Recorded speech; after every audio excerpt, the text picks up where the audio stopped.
Welcome to Cryptid Crossroads 505. I'm Larry. And I'm Vince, Welcome to the show. where we talk all things cryptid, Sasquatch, aliens, hauntings. and anything paranormal you would like to share with us. You can reach us at cryptidcrossroads505@gmail.com. So settle in, open your mind, and enjoy the show.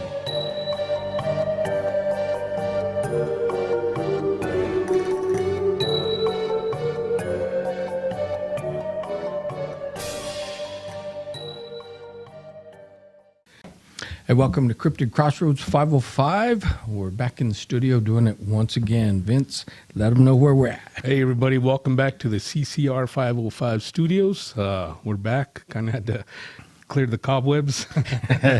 No joke. We did clear some cobwebs. It's been a while, but we're back. So, as usual, we're just going to kind of talk about Sasquatch, Bigfoot. Right, we've had a hiatus for a while, and when we finally got the same day off or some time, we planned to do this, but we didn't really research any one subject, any one show, so we'll just do what we do, winging it. We will do. We'll talk about what we love to do. Well, we can't talk about that. This is a family show, but we'll talk about Sasquatch. There you go. So, anyway, I'll go ahead and start it off. Yes, I've been watching some Sasquatch videos. I recently finished the Expedition Bigfoot Season 4, which I thought was really good. Oh, right. I forgot about... See, I already forgot about that. I did finish it finally. It was pretty good. Yeah, it was. I'd say toward the end of the season, they really got some good footage. Of course, you're going to get the naysayers out there that are going to say, "Well, you know, that's not Bigfoot. That could have been a human they were filming." But you know, I think personally that they got some quality footage, and I think that they did get a creature that could possibly be Bigfoot. Right. I mean, if it's legitimate, this is my question. What would a person be out there all by themselves that deep in the forest? Right. I know I wouldn't be. No, that's a good point. I want to bring up one thing. What did you think about that fresh kill? When they were headed toward the glacier. Yeah, that was strange. That whole glacier thing. I mean, there was a cavern it could have walked through, no tracks. Right. It was just. I mean, that would have been a perfect route for a Sasquatch to take. No tracks over the glacier. Nobody there. Nobody's going to be there. Right. But that kill, I don't know. What do you think? Well, here's what I found interesting about it. So it was a fresh kill. The blood was fresh, and when they came upon it, yes, there were some bones, but here's what I really paid attention to: there was no carcass left. Right. There was very few bones, and there were no entrails. So if a wild animal was going to eat that, there would have been some entrails, some guts left around, even if they would have drug it away. Or even if they ate the guts, there would have been a mess. Right. More of a mess. Because it was such a clean kill, I think, my own personal opinion, that when the creature did the kill and it heard them coming, it could have possibly picked it up and flipped the kill over, either carried it away, put it over the shoulder, and off they go. Right, because if I remember correctly, there was no drag marks. None. And we've heard stories, whether it be from park rangers or just hunters out there that have seen these creatures, and many times they've said it looked like they were carrying a full-grown deer, just like we would carry a watermelon under our arm. Right, just like, remember that turkey hunter video? Yes, that's a good one, yeah. So I think that it was a fresh kill, and I think they carried it off with them. Right. I mean, in the wilderness, how many animals can carry a deer? Not many. Even a bear is going to drag it.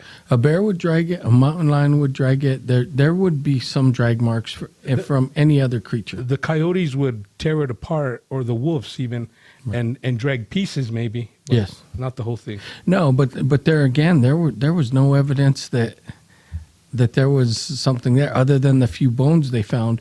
And then the bones they did found were broken. And like they said, they were broken for the marrow, Right. which, They were snapped, not chewed. right, the way they were broken, yes, they found no teeth marks, so they had to be snapped. And it was interesting. You know, that's funny that you mentioned that broken for the marrow, because I've been watching a lot of documentaries, a lot of stuff. And I don't know if you've seen the one where they're talking about the evolution of chimps, because there's that question, well, how come some evolved and some didn't? Right. Because, and one theory is that some of these chimps were meat eaters. You know, they'd kill and they would eat the bone marrow and the brain. Right. And that's where most of the nutrients are. And they said that the chimps who did that, the tribes, it allowed their brain to develop more than, say, the rest Right. that weren't doing that. So it was like a rebel group that they think ate the bone marrow, and it helped their brain grow and help them evolve.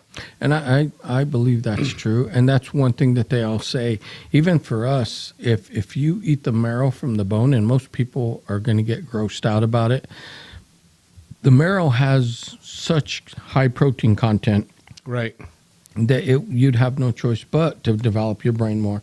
Right. And I don't know if you steak eaters know, if you get like a bone-in steak, that little piece of marrow that's still in there. Yeah. That's good eating. It is.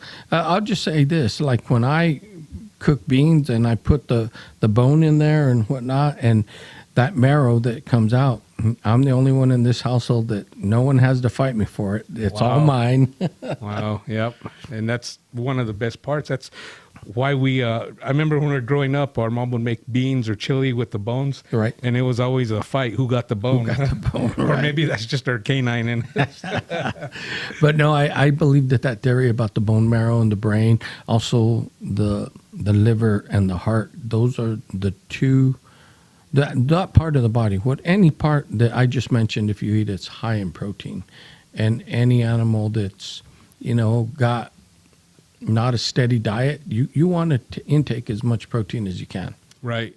The bone marrow and the brain are good, provided they're not human. Right. I also saw another documentary about these people in Africa. This one village where these people, it's called laughing disease, because they lose control of their body. So it looks like they're smiling, but they're not. They just can't control it. They start shaking. Right. And from the onset of that disease, it takes about a year for them to die. Wow. And they researched it, and they found out they had cannibalistic rituals. When somebody in the tribe would die, they believed if you ate the body, ate the brain, you gained their knowledge or spirit, whatever. Right. So eating the human brain caused that, because only the people who ate the human brain. Well, I wonder that disease. if that only pertains to humans eating humans. I wonder. No, it don't, because that's the same thing as mad cow disease. Oh, When they're okay. feeding cows other cow parts. Right. Yeah. Huh. I wonder if a mountain lion or a bear that like crushes the skull and ate the brain, I wonder if it would go crazy in the woods. It might. I didn't research it enough to. Is it just like if you eat your own species or different species? Because like we've eaten cow brains. Right. Other brains we had. Remember on Faces of Death, they ate those monkey The brains. monkey brains, yes. But see, I don't know. Maybe it has to be the same animal or the same species. Right. I don't know. Anyway, I think these creatures out there in the forest, they're opportunistic. If they see a good kill, they're going to take it, because although there's abundant food in the forest, that's just it's probably in their DNA.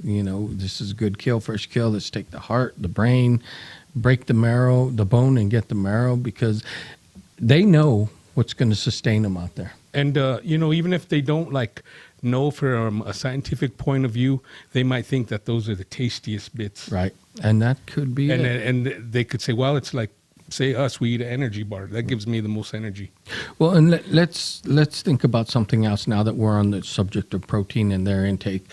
Everyone that's seen these creatures say they look like an 8-foot running back on steroids, that they're so massive. Right. And to build that kind of muscle, it's going to take a quantity of protein that's, high in nutrients, and maybe that's why they're so big too. I mean, they live out there, they're constantly moving, they're using their muscles more than, let's say, us humans that we sit in the couch all day. So, they have to move rocks. They have to climb. They have to hunt. They're nomadic. They don't have a gun. Yeah. Right. So, and that could, people said they throw rocks, big rocks. And so that protein could play into naturally just building them big, big and strong. Right. Because if they were vegans and let's say they were just stealing all the carrots and bell peppers and cucumbers from the farmer, I don't think they'd be that big. Well, see, that's another point. I just don't know enough about the subject because look how big gorillas get. They are, and I've seen documentaries on vegans that say the bull's big because there's protein in the grass. But let's look at what gorillas do. They sit around on a mountainside all day, and that's all they eat is green vegetation from the time they get up to the time they go to bed. They're focused on intake and nothing but green vegetation. These creatures aren't. These creatures are nomadic. And no one said they seen them sitting in the field stuffing their face with grass. Well, they had said that about berries. Well, berries are different because berries, that could play into the antioxidants that help them, not get sick and die out there. You ever think they run across a patch of those funny mushrooms? I'm sure every now and then they do. Yeah, but I just when I saw that documentary about those people eating the members of the tribe that died, it made me think. I mean, it might be far fetched, but how do we know the Sasquatch don't do that? We don't, because like everyone says. Where's the bodies? Right. If so, do they get mad cow disease or whatever it's called? We don't know. We don't know enough about it. No, we don't. And of course, everyone says, "Wow, they're not out there. This is just a hoax. Everyone's hoaxing."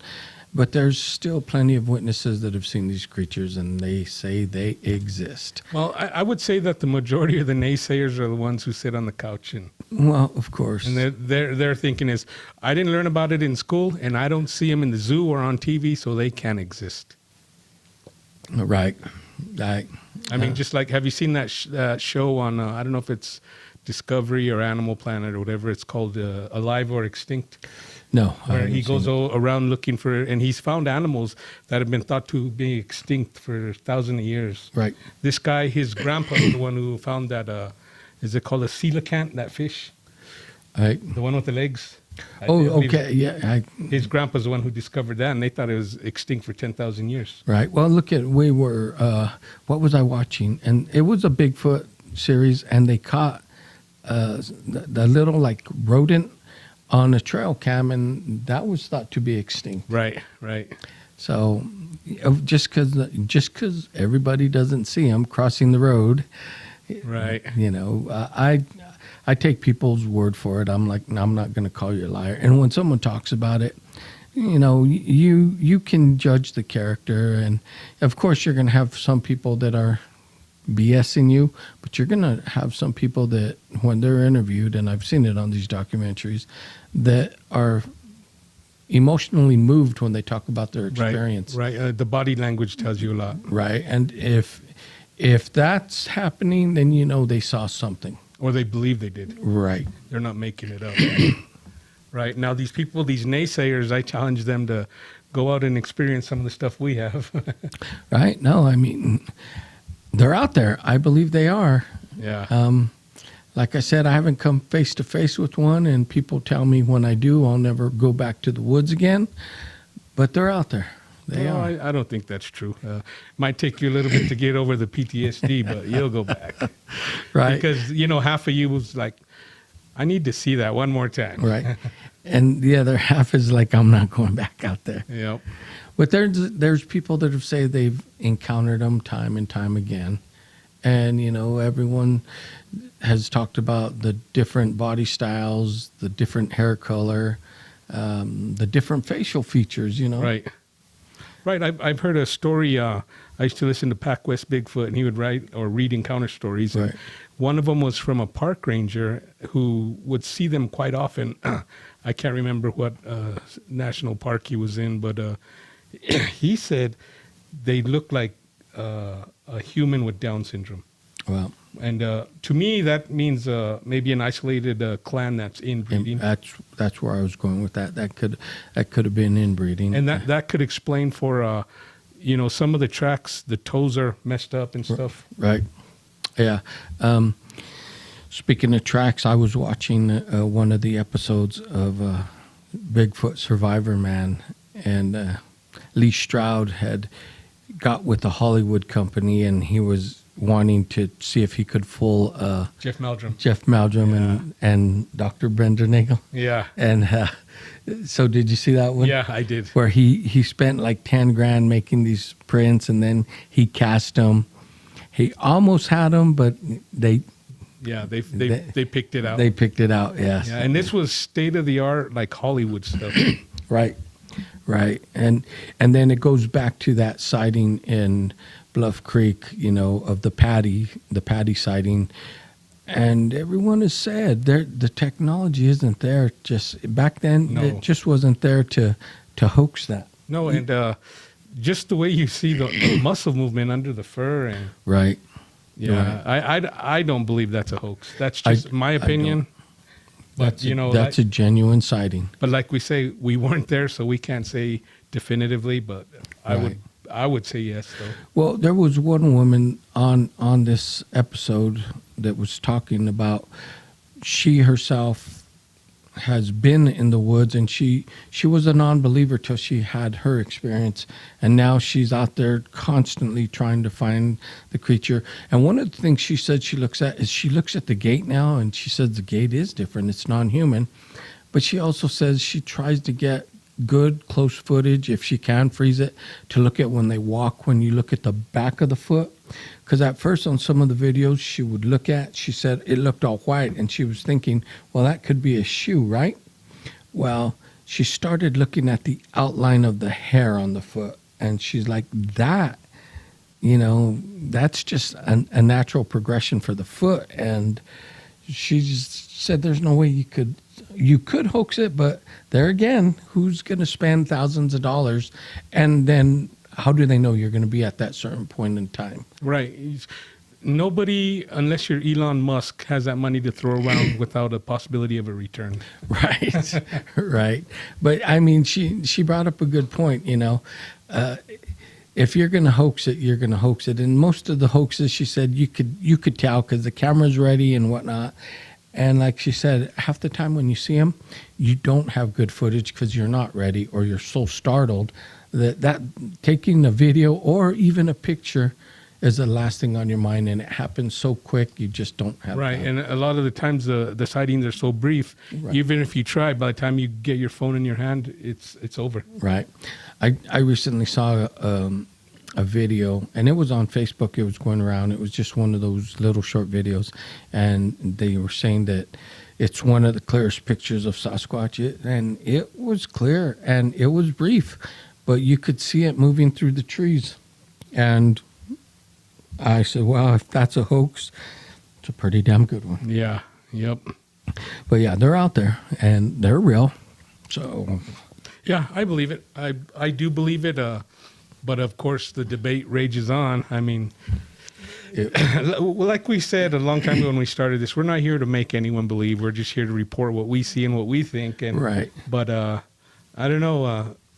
When I had my experience, I could say I wasn't even on the fence, because I knew about the subject.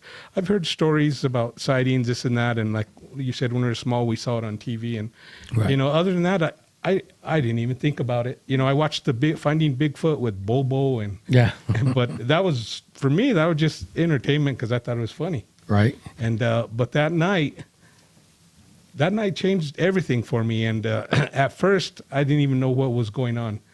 But luckily for me, it went on so long, it started to register. What is this? What else is walking through the forest, and it could shake those big pine trees? Right. And make the sounds you heard. And make the sounds I heard. And those, everyone says, well, some people say red glowing eyes. Some people say they're not red. Some people say they glow on their own.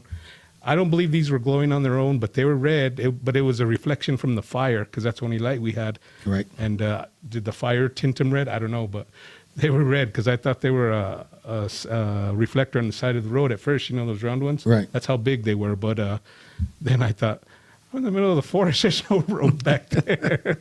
You're like, who put reflectors back there? My mind was making excuses, trying to explain what was going on. Right. You were trying to rationalize Yeah. what you saw. And that makes sense. I mean, most people that do have these encounters, you hear 99% of them say, I couldn't believe I saw what I was seeing. Right. And for a week, I ran the whole thing through my head thinking, what happened? What happened? Trying to, still figure it out. Right. Even though my gut feeling told me what was going on. But that night, when I knew what was really going on, is the moment I pooped myself. No, I'm just kidding. I don't need a Sasquatch to do that. He filled his britches. But it's just one of those things. I mean, I guess if you have the encounter, some people have been terrified, and then some people claim to have peaceful encounters with them where they gift them and they encounter them over and over, especially on property lines. Now, I've seen it both ways, where some people say, they were tormenting us, they were bullying us, and then you get some people that say, no, they would come to the property line and we would leave vegetables and fruits for them, we would gift them, and they'd gift us back. Right. Now, like in my instance, even though it was a peaceful encounter, they showed me that they were there, it was still pretty damn frightening. Well, I guess it would be. They could have popped all of our heads off with no problem, and there's nothing we could have done about it. That's true, especially if they're as big and powerful as some of these people say they are. I saw this video, and I think I sent it to you. It's supposed to be a Sasquatch, and it pushed down a tree, and then it picked like a tree up, and they were talking about the massive power. Yeah, I did see that. And it took this, the tree was about 12 feet? I would say more than that. It was a big tree. It was. It wasn't a sapling. No, it wasn't a sapling, and I'm like, holy crap, this is good footage, because there is no man, I don't care how much he's in the weight room, that could do what that creature did. And they just picked it up and smashed it down. Yeah, even, say a smaller tree, good luck with just pulling that out of the ground or knocking it over. Right, and the sound, it was just crashing. And then when it picked that tree up, I was like, wow. And of course, some people are going to say, oh, wow, that you could do that. That was probably an AI video. Now the AI's out, right? I don't know. I could tell the difference between AI crap. Right. I mean, it's good, but it's not flawless yet. No, it's not flawless. But that, and you just hear stories that people say it snapped a sapling, and and some of these trees are like 6 inches round, and it just snapped it like it was a tree branch. And right. Well, like the last time I went to the Jemez, I know I showed you the pictures. I may have put them on the Facebook page where those big tree limbs were up in another tree. Right. I mean, for one, I ain't going to be able to lift it that high. And I mean, I could barely touch the bottom tip. I had to jump. Right. And people have said they've seen these structures out there. How did that tree get up there, and who put it up there? Right. Just things that look abnormal. Well, when we go, there's always something different about the site. And I understand during winter, trees fall, trees rot, stuff like that. But it's just strange how they fall perfectly to block the road sometimes. Sometimes it is. You're like, where'd this tree come from? Yeah. But they were talking about structures too, and they said, some of the structures have been done by, some people, but they said people by nature, they're neat. They line them up. And one of these structures they were looking at, it looked like it had just been piled up, and it looked like they had come back year after year and just randomly just piled up. They didn't know why, the significance behind it. They really couldn't say. But they're saying if it was a person, these would be neatly placed, because that's how our minds work. We don't jumble things together. We like some kind of form and structure to it. Uniformity. And if it's not like that, it's going to bother us, so we're going to fix it. Right. And as to where they're saying this is a structure that's being built, and it was built over time, and it was about 4 layers in there. Said someone may have come back in 1 year, put another layer, second year put a layer, but it was kind of jumbled and there was no structure to it. Right. But they did say this is not naturally recurring, and something with hands had to do it. Right. Right. So, And that brings me back to they made another documentary revisiting in Washington those nest sites, and I guess they found a couple of other nest sites within the vicinity. But what they did was they deconstructed one all the way down and tried to reconstruct it. right. And it took them a long time to reconstruct it the way it was constructed. And it's like, no way a bear or a deer or anyone without fingers could have done this, because the twigs, the grass, everything was intertwined. And one of the gifts that the lady was saying that supposedly has interactions with them, she gifted them like little small tennis balls, colorful, and she showed the gift that they left her, and it was like twigs, and they were intertwined and made kind of like a crown. And I was like, wow, so there's that dexterity with the fingers. Right. So Now I want to say it was Sasquatch, Ontario. Remember that one? yeah. Mike. Oh yeah, yeah. But he used to go out there and gift them, and they would gift him back. And I want to say this is the one where I saw this, but they had these like they were twigs or some kind of branch. He wove them into like a ball, Yeah. and in the center of the ball was a marble. Right. So I'm guessing he found that marble somewhere. Then he built that around it and gifted it back. Wow. Pretty interesting. I mean, I was gonna say I probably couldn't even build that. Now, I mean, some of the structures, and like you said, the nest, the way it would take fingers to do it. Right. So they're out there building structures.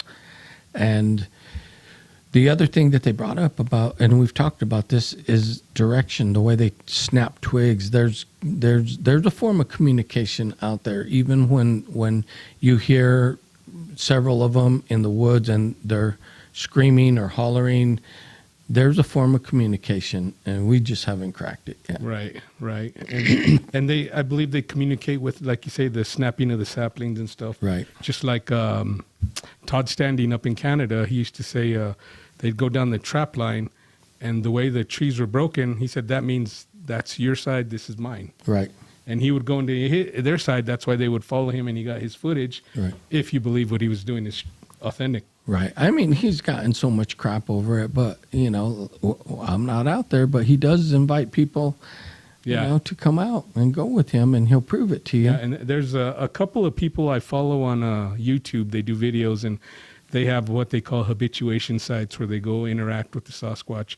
And they invite people. Then after like a night or two in the area, they have them, they videotape them, they tell their experience, what they experienced or whatever. And Right. I don't know. Who knows? Who knows? Now, it's all over this country, all over the world. They come in different forms and different names. Yeah, some call them Bigfoot, some call them Yeti, some call them Cuzzy. Because I forgot what they call them in China, but there's supposedly a whole sanctuary in China that's dedicated to them. Yeah. And as you enter this piece of forest, they have 2 statues. One's a full-grown one reaching out, and on the other side of the road, it's a small one, like touching the hand. Yeah. And it's pretty interesting. If these people didn't see these creatures, where did they get the image to build those? Right. I mean, the human mind it's very creative. It has imagination, but yet, if you look at those, you're like, whoa, well, that looks like what some people in this country call a Bigfoot. Right. And there's cave drawings from thousands of years ago. How did these people back then draw the same creature? Exactly. Or like they've said in many documentaries, the First Nation, the tribes that were here before this country got colonized and settled, these tribes, in their tradition, these creatures go back even before the white man or the Spaniards, before anyone was here. Right. So there you go. It's verbal. It's passed down from generation, but Right, and like the naysayers, they act like this is a new phenomenon that somebody just made up. right. They think like when everything happened in, I don't know if it was the 40s or the 50s when they found those tracks in California, Yeah, the prior to 50s. Bluff Creek. Yep. They act like that's when it started because that's when they coined the term Bigfoot. Bigfoot. But that's not when it started. No. That's when it started hitting mainstream media. But like the tribes have said, there's nothing new to this. Certain tribes would tell you their children, you don't go out at night or they're going to get you. And others were like, we pass them, our ancestors would see them in the forest. And it's just kind of like, hey, what's up? In passing, you mind Yep. your business, they'll mind theirs. Yep. So it's interesting. Yep. It's all about perspective. I mean, do you have an open mind? Do you not? Do you believe everything they feed you in school and education? That's kind of that's a whole different podcast there. It is. But if for those of you that are believers, I'm sure you've been to the forest, because otherwise you're not just going to sit on your couch and say, well, I do believe it. No, curiosity kills a cat, and it gets you out there. Yep. And, there's so many people that are out there now doing this Sasquatching and looking for the big guy. And it's become quite a business. It really has, but they're still so elusive, until we have one. I guess the body or one in a cage, people are. I would probably think a body would be better or easier than putting one in a cage. Right. But even if you bring a body, people are going to say it's fake. Right. People are going to say, no, this is fake. Right. Like I remember, it was right when I got out of the military. I was still living in Gallup, and this big truck came. No, it was not. I'm sorry. That was they had a great white shark.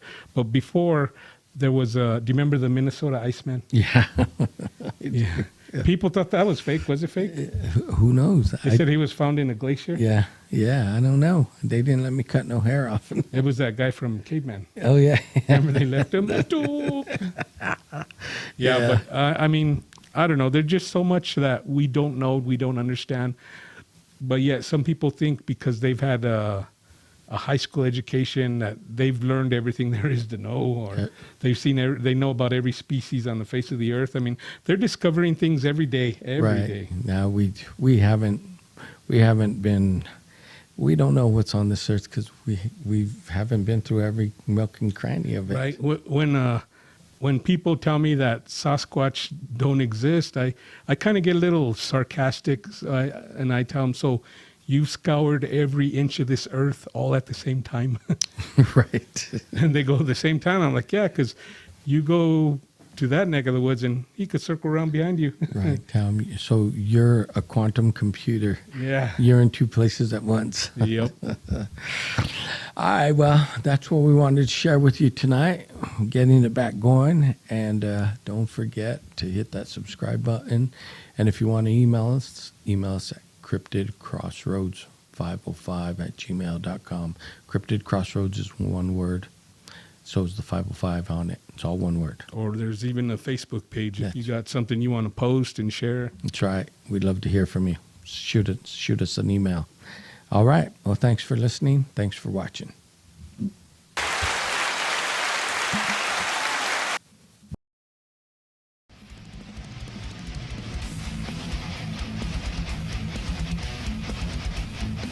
Hey, thanks for watching. We hope all you YouTubers enjoyed the show. That's right. And don't forget to reach out to us at cryptidcrossroads505@gmail.com. Peace. Peace.